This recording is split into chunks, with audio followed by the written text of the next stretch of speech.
منا کی وادی کے اندر کائنات کا ایک انوکھا باب رقم ہوتا ہے. یہ بھی امتحان ہے حضرت ابراہیم خلیل اللہ کا. اس خاندان نے قدم قدم پہ امتحان دیے. پہلے اولاد نہیں ہے، یہ صدمہ سہا. پھر اولاد ہوئی تو کہا وادی غیر ذی زرع میں چھوڑا. اللہ کا حکم مانا اور وہیں اپنی اولاد کو اور اپنی زوجہ کو چھوڑ چلے آئے. فلسطین میں آ کے آباد ہو گئے. فلما بلغ ماہ السعی، قرآن بتاتا جب وہ چلنے کے قابل ہوئے. ایک روایت میں 7 سال 8 سال یا 9 سال عمر، بعض نے بلغہ سے بلوغت کی عمر مراد لی ہے. اب حکم ہوتا ہے جاؤ ملاؤ. لیکن یار میں جدہ گیا تو وہاں ایک دوست کے ہاں ٹھہرا، تو اس گھر کے اندر کھلونوں کی بوریاں تھیں. تو میں نے اس کو کہا کہ آپ یہ کوئی کاروبار کرتے ہیں؟ تو اس کا دوست بھی تھا ساتھ، تو وہ مسکرا کے کہنے لگا کہ یہ کاروبار نہیں کرتا، بڑی دیر کے بعد اللہ نے اس کو بیٹا دیا ہے. تو اب یہ پاکستان جا رہا ہے، تو جب بھی بازار جاتا ہے 10-20 کھلونے خرید لاتا ہے. تو یہ کتنی بوریاں کھلونوں کی بھر گئی ہیں، تو یہ بک کروائے گا، ایسے تو نہیں اتنے جا سکتے. تو یار اتنے عرصے کے بعد بیٹا ہوا اور باپ ملنے جا رہا ہے، تو اس نے کھلونے جمع کیے. لیکن یہ کیسا باپ ہے جس کو حکم ہوتا ہے اتنے طویل عرصے کے بعد بیٹے کو ملنے جا رہے ہو، ایک چھری لے لو، ایک رسی لے لو. یار ان کے نام باقی ہیں تو یوں ہی باقی نہیں ہیں. امتحان کتنے بڑے تھے. کہا جاؤ، لیکن ہاتھ میں رسی لے جاؤ، ہاتھ میں چھری لے جاؤ. حضرت خلیل اللہ پہنچتے ہیں، اپنی زوجہ سے ملے اور کہا بیٹے کو تیار کر دو، دوست کی دعوت پہ جانا ہے. مانگ سجا دی جاتی ہے، بیٹے کو نئے کپڑے پہنا دیے جاتے ہیں. اللہ اکبر. بیٹے کو لے کر نکلے. یار بیٹا ان فوان شباب میں ہو، چڑھتی جوانی ہو، تو باپ دیکھ کر کے کتنا خوش ہوتا ہے. اور پھر اس کا بیٹا بھی اکلوتا ہو، اور بیٹا بھی بڑھاپے کا سہارا ہو، عصائے پیری ہو، رب سے مانگ مانگ کے لیا ہو. اور پھر بیٹا بھی وہ جس کی پیشانی میں محمد کا نور چمک رہا ہے. ایسا بیٹا تو چہرے کی بلائیں لینے کو جی چاہتا ہے. لیکن حضرت خلیل اللہ اللہ کے حکم پہ اس بیٹے کو ذبح کرنے کے لیے ہاتھ میں چھری اور رسی دبائے منا کی وادی کی طرف بڑھ رہے ہیں. شیطان نے سمجھا کہ اس سے نازک مرحلہ اس خاندان پہ نہیں آ سکتا. حضرت حاجرہ کے پاس پہنچا. پتہ ہے شہزادے کدھر گئے ہیں؟ کہا ان کے باپ لے گئے ہیں دوست سے ملاقات کروانے کے لیے. کہا نہیں، وہ ان کو ذبح کرنا چاہتے ہیں. کہا سوچ کے بات کر، وہ باپ ہے ذبح کرے گا؟ کبھی باپ بھی بیٹے کو ذبح کرتا ہے اور بے قصور ذبح کرے گا؟ میں جانتی ہوں کتنی آہ سحرگاہی کا نتیجہ ہے وہ بیٹا. اللہ سے کتنی رو رو کے دعائیں مانگی اور وہ فرزند ملا. کہا وہ اللہ کا حکم سمجھتے ہیں. تو حضرت حاجرہ نے کہا ظالم تو کہیں شیطان تو نہیں؟ اگر رب کا حکم ہے، میری گود میں ایک اسماعیل ہے، کاش 1000 اسماعیل ہوتا، راہ خدا میں قربان کر دیتی. اسماعیل علیہ السلام کے پاس شیطان پہنچ رہا. اسماعیل پتہ ہے تیرے باپ تمہیں کدھر لے جا رہے ہیں؟ کہا کہ کدھر؟ کہا کہ وہ ذبح کرنے لے جا رہے ہیں. کہا تم سوچ کے بات کرو. ان کی آنکھوں کی چمک نہیں دیکھی؟ میری طرف دیکھتے ہیں تو لگتا ہے کہ ان کی آنکھوں سے شہد ٹپکتا ہے اور وہ مجھے ذبح کر دیں گے. کہا اللہ کا حکم سمجھتے ہیں. کہا اچھا. کہا ہاں. کہا اسماعیل کے وجود میں ایک جان ہے، کاش میرے ایک ایک بال میں جان ہوتی اور راہ خدا میں قربان کر دیتا. ابراہیم علیہ السلام کے پاس شیطان پہنچ کے بولتا ہے ابراہیم اللہ کو راضی کرنے کے اور تھوڑے طریقے ہیں، ضرور بیٹے کو ذبح کرنا ہے. تو وہ بھی کنکر اٹھا کے مارتے ہیں اور شیطان کو راستے سے ہٹا کے منزل کی طرف بڑھتے ہیں. قرآن نے وہ سارا منظر بیان کیا ہے. فلما بلغ ماہ السعی، باپ بیٹے کے پاس آیا اور کہا بیٹا میں نے خواب دیکھا ہے کہ میں تجھے ذبح کر رہا ہوں. فانظر ماذا تری، بتا تیری رائے کیا ہے. بیٹے پر سختہ طاری ہو جاتا، آنکھیں پھٹی کی پھٹی رہ جاتی. باپ کیا بول رہا ہے؟ لیکن یہ فیضان نظر تھا یا کہ مکتب کی کرامت تھی. سکھائے کس نے اسماعیل کو آداب فرزند. اللہ اکبر. فرزند ہو تو اسماعیل ذبیح اللہ جیسا. فانظر ماذا تری، بتا تیری رائے کیا ہے. بیٹا خاموشی اختیار کر لیتا. السکوت من الرضا، تو سکوت بھی رضا سے ہے، اس کی خاموشی بھی رضا مانی جاتی. اور جب اس طرح کی سراسیمگی کی کیفیت ہو تو خاموشی ہی رضا ہوتی ہے. بیٹا کہتا ٹھیک ہے آپ ذبح کر لیجئے. یہ بھی امتثال امر ہوتا، لیکن بیٹے نے 2 قدم بڑھ کے بات کی. بیٹے نے کہا یا ابا تفعل ما تؤمر ستجدنی ان شاء اللہ من الصابرین. ابا جان ذبح کیا ہے، جو کرنا ہے کیجئے. یہ نہیں کہا یا ابا تذبح، ہاں ابا جی ذبح کر لیجئے. ذبح کا جواب ذبح سے نہیں دیا، بلکہ کہا یا ابا تفعل، اے ابا جان کیجئے، ما تؤمر، جو بھی حکم ہو. ذبح کیا، جو بھی کرنا ہے کیجئے. رہی بات میری، یہ کام آسان تو نہیں، لیکن میرے اللہ نے چاہا تو صبر کر کے دکھاؤں گا. منا کی وادی ہے، باپ اور بیٹے دونوں نے طے کر لیا. باپ ذبح کرنے پہ راضی ہے، بیٹا ذبح ہونے پہ راضی ہے. یار اسلام من مانی کا نام نہیں ہے، اپنے خواہشات کو پورا کرنے کا نام اسلام نہیں ہے، اپنے آپ کو مالک کے سپرد کر دینے کا نام ایمان ہے. اس کا نام اسلام ہے. یہاں دیکھیے فلما اسلما، جب دونوں نے طے کر لیا، دونوں راضی ہو گئے. باپ ذبح کرنے پہ راضی ہو گیا، بیٹا ذبح ہونے پہ راضی ہو گیا. وَتَلَّهُ لِلْجَبِينِ، اور باپ نے بیٹے کو پیشانی کے بل لٹایا.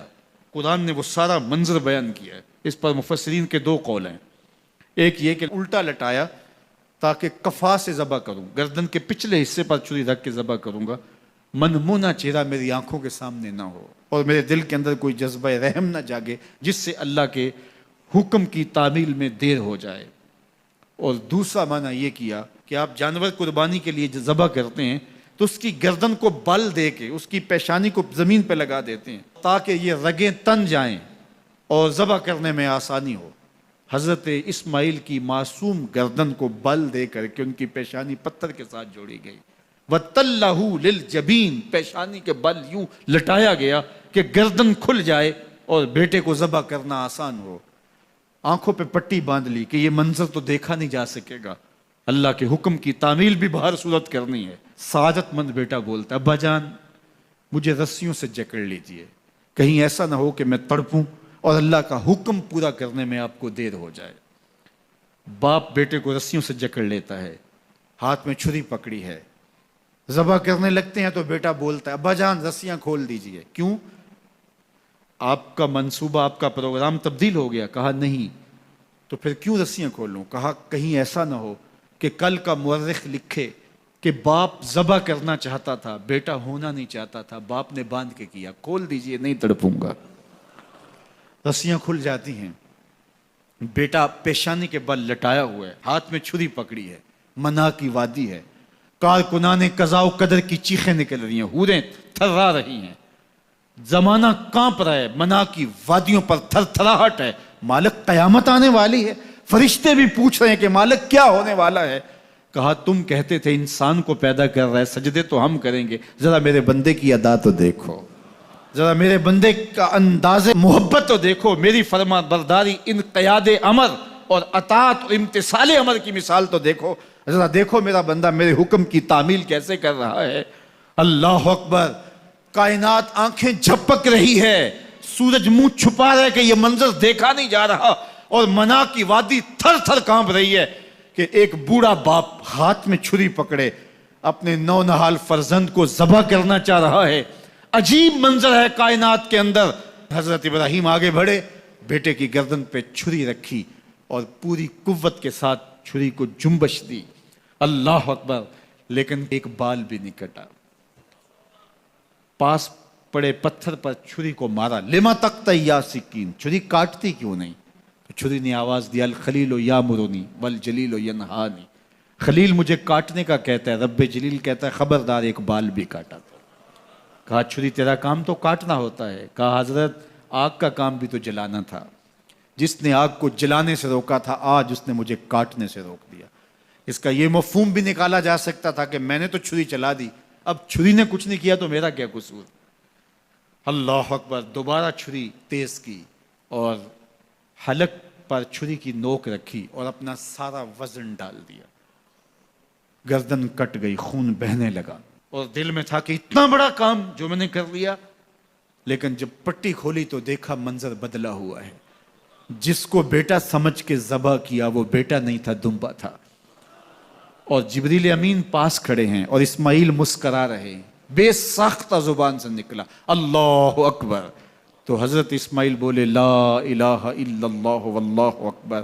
جبریل بولے اللہ اکبر وللہ الحمد۔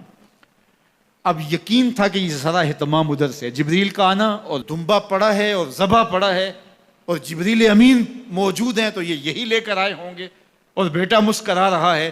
یہ سارا منظر، یہ قرینہ حالیہ بتا رہا تھا کہ یہ سارا الوہی اہتمام ہے، رب نے قربانی قبول کر لی۔ لیکن صرف اتنا ہی نہیں ہوا کہ یہ قرینہ حالیہ آپ کو یقین دلاتا، بلکہ منا کی وادی چمکنے لگی اور وہی کے اجالوں سے پوری وادی روشن ہو گئی، اور آواز آنے لگی وَنَادَيْنَاهُ أَن يَا إِبْرَاهِيمُ قَدْ صَدَّقْتَ الرُّؤْيَا إِنَّا كَذَلِكَ نَجْزِي الْمُحْسِنِينَ۔ یہ منظر دیکھا تو ابراہیم ابھی کوئی سوال کرتے، کسی سے پوچھتے کہ یہ کیا ہوا، اتنے میں وہی نازل ہوئی، اے ابراہیم تو نے واقعی خواب پورا کر دکھایا، اِنَّا كَذَلِكَ نَجْزِي الْمُحْسِنِينَ، ہم اپنے بندوں کو یوں ہی صلہ دیا کرتے۔ تیرے بیٹے کو ذبح نہیں کروانا تھا تیرے ہاتھوں سے، ہم نے تیرا امتحان لینا تھا، بس ابراہیم تیرا امتحان پورا ہو گیا، ہم نے تیری سنت کو اب قیامت تک کے لیے باقی رکھا، قیامت تک کے لیے باقی رکھا۔ اور پھر خود میرا رب کہتا ہے سلام علی ابراہیم، اے ابراہیم تیرے اوپر سلام ہو۔ اللہ اکبر۔ منا کی وادی کے اندر حج کے موقع پر 40 لاکھ حجاج ہیں، تو کچھ شیوخ عرب کے اور باقی عمراء مخیر سعادت مند لوگ 100 قربانیاں بھی پیش کرتے ہیں، تو کروڑوں قربانیاں منا کی وادی میں ذبح ہو رہی ہوتی ہیں اور حدود حرم میں، اور بے ساختہ زبان پہ نکلتا ہے سلام علی ابراہیم۔ ہر سال یہ شور و غوغا ہوتا ہے کہ اس مرتبہ قربانی بہت مہنگی ہے، شاید زیادہ لوگ قربانی نہیں کر پائیں گے، لیکن جو ہی موسم قربانی کا آتا ہے گلیوں اور بازاروں کے اندر جانور گھوم رہے ہوتے ہیں اور ان کو دیکھ کے بے ساختہ زبان پہ آتا ہے سلام علی ابراہیم، ابراہیم تیرے اوپر سلام۔ تو یہ کتنا بڑا امتحان تھا، کتنی بڑی آزمائش تھی، لیکن اس آزمائش سے سرخرو نکلے، نمبر بھی پورے 100 حاصل کیے، کامیاب اور بامراد اور کامگار ہوئے۔ آج ہمیں اس سنت کو باقی رکھ کر کے ہمیں وہ یاد تازہ کی جا رہی ہے کہ میرے ایسے بندے کہ جو میرے حکم پہ اپنی سب سے عزیز چیز بھی قربان کرنے سے گریز نہیں کیا کرتے۔ ہمارے ایک بزرگ فرمایا کرتے تھے کہ ہر بندے کا ایک اسماعیل ہوتا ہے، جب تک وہ اپنے اسماعیل کی گردن پہ چھری نہیں رکھتا رب کا قرب نصیب نہیں ہوتا۔